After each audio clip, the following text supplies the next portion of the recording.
خوبصورت شال، مسعود طاہر حنفی۔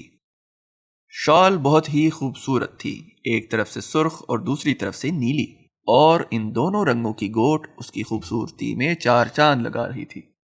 تائی چن وی نے اسے قصبے کے عوامی سٹور میں دیکھا تھا۔ اس نے اپنی ماں کو شال پہ ہاتھ پھیرتے دیکھا تو کہا، ماں، اچھی ماں، اسے خرید لو نا۔ ماں نے سر اٹھا کر بڑی حسرت سے کہا، نہیں میری پیاری بچی، ہمیں صرف کھانے پینے کی چیزیں خریدنی ہیں، بلا ضرورت چیزیں نہیں۔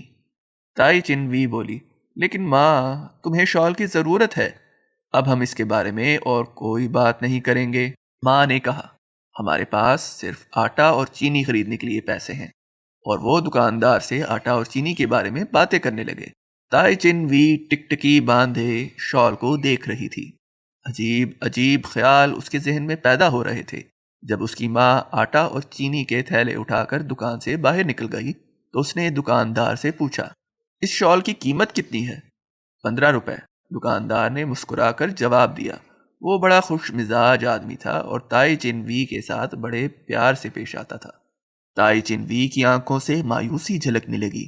اس نے اپنا ننھا سا ہاتھ اپنے گریبان کی جانب بڑھایا، قمیض کا کالر کھول دیا اور بڑے نرم لہجے میں کہنے لگی، دیکھیے یہ کتنا خوبصورت ہار ہے، گلابی رنگ کا، جب سورج سر پہ آ جاتا ہے تو اس کے موتی نیلے رنگ کے ہو جاتے ہیں، میرا خیال ہے بہت ہی خوبصورت ہے۔ دکاندار آگے بڑھا اور ہار دیکھ کر کہنے لگا، ہاں میں تمہیں اس کے 5 روپے دے سکتا ہوں۔ لڑکی کا سر جھک گیا۔ 5 روپے؟ میرا مطلب ہے، آپ جانتے ہیں کہ میں یہ شال خریدنا چاہتی ہوں۔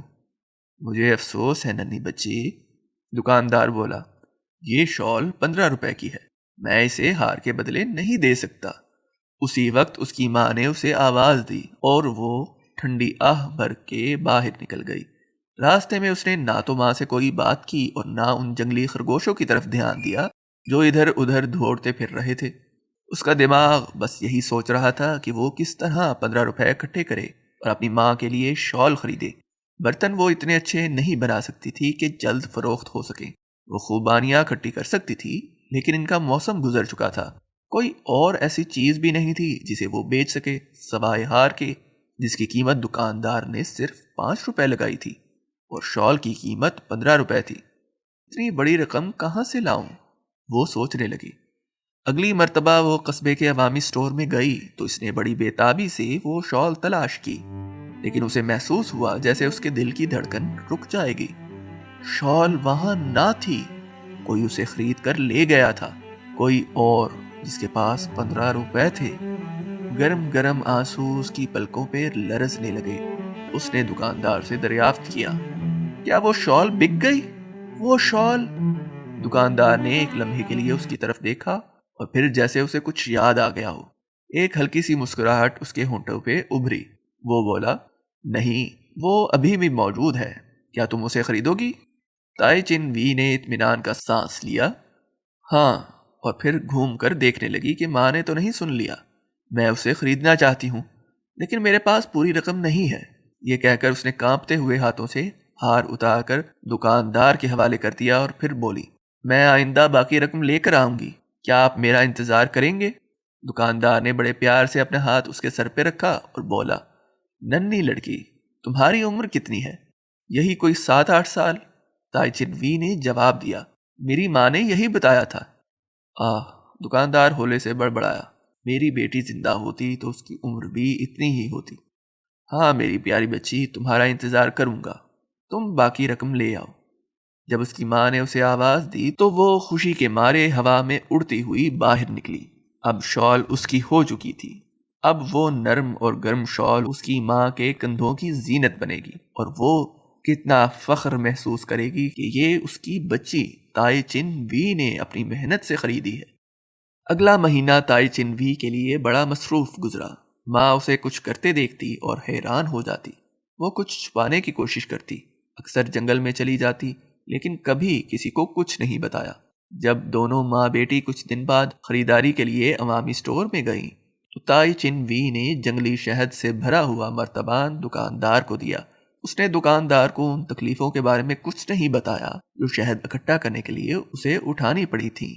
اور نہ اپنے بازو کی اس تکلیف کے بارے میں کچھ بتایا جو شہد کی مکھی کے کاٹنے سے ہو رہی تھی، لیکن یہ کہتے ہوئے اس کا سر فخر سے بلند ہو گیا کہ میں شہد سے بھرا ہوا مرتبان لائی ہوں تاکہ شال کی کچھ قیمت ادا ہو سکے، اور آئندہ میں کچھ اور لاؤں گی۔ شہد لیتے ہوئے دکاندار کچھ پریشان سا دکھائی دینے لگا، پھر وہ فوراً ہی ایک گورے امریکی کی طرف مڑ گیا جو وہی شال دیکھ رہا تھا جو تائی چن وی خریدنا چاہتی تھی۔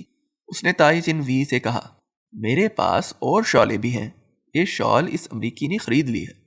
تائی چن کی نظروں میں دنیا اندھیر ہو گئی۔ اس کی شال، خوبصورت شال، یہ اجنبی لے گا؟ وہ چپ سی ہو گئی، ہر چیز اس کے آنسوؤں میں گم ہونے لگی۔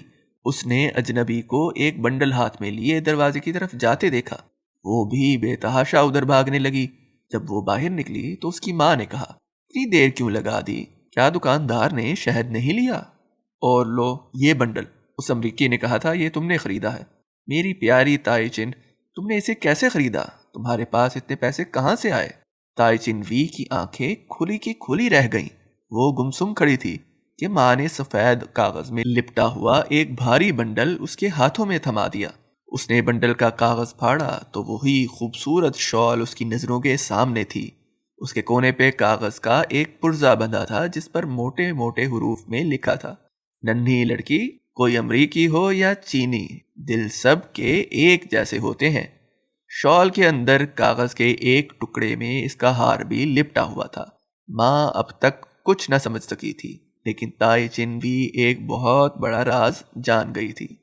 کوئی امریکی ہو یا چینی، دل سب کے ایک جیسے ہوتے ہیں۔